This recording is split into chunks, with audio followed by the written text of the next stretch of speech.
မင်္ဂလာပါဒီနေ့မှာတော့ PS3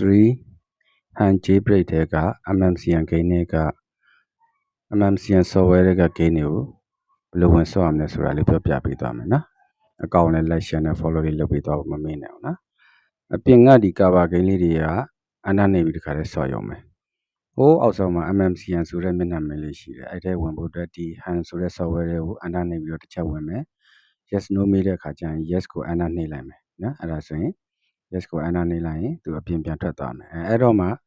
MMCN ဆိုတဲ့ဒီမျက်နှာမဲလေးတွေကိုဝင်လို့ရမယ်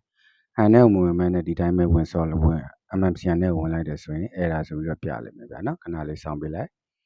ဒါကတော့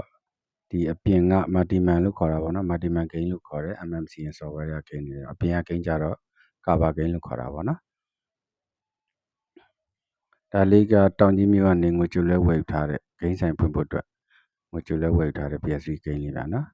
power ball လုံးလေးကိုဆန်းလိုက်မယ် MMCN ထဲမှာ Under H ပဲနော်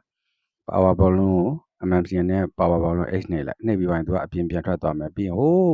game တွေအပေါ်ဆုံးမှာ DVD ခွေပုံစံလေးနဲ့ Fever Street 2ဆိုပြီးတော့3ထုတ်ပြီးတော့နော် game လေးပေါ်လာမယ်ဗျာနော်နယူးမနာထွန်ကနဲ့ပို့ဆောင်ပေးထားပါတယ်ဗျာနော်ဝယ်ရပေးတဲ့ brother ကိုကျေးဇူးများတင်ပါတယ်